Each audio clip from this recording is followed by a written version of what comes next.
But he didn't pivot. Because the media doesn't remember. The mainstream media is not in on the joke. Here's the joke. The American elite have allowed the nation to decline. They are in to manage decline. And this is not about political party.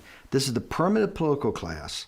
Okay, it's sponsorship on Wall Street and in corporate America. They have this political apparatchiks down in Washington, but they are in managed decline to unacceptable outcomes to average citizens. Managed decline for unacceptable outcomes to average citizens because they don't have to bear the brunt of it.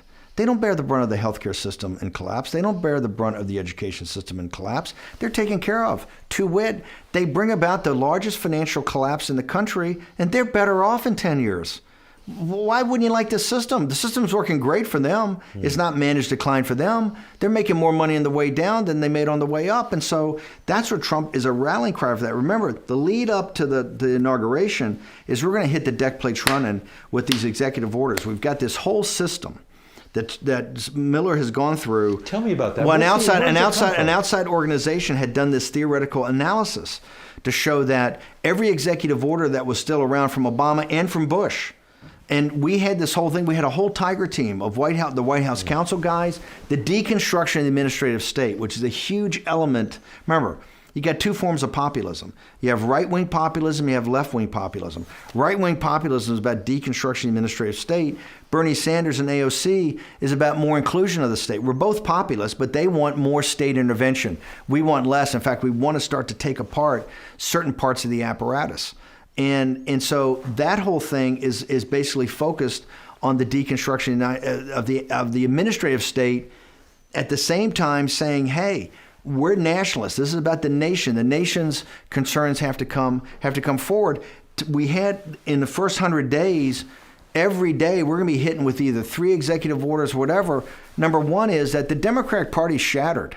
They don't know if they're coming or going.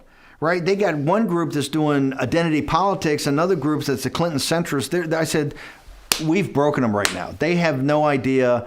They're going to have their own internal civil war, right? They'll keep them occupied for a while. So what we've got to do is just hit, and keep it. It's momentum. The opposition party is the media.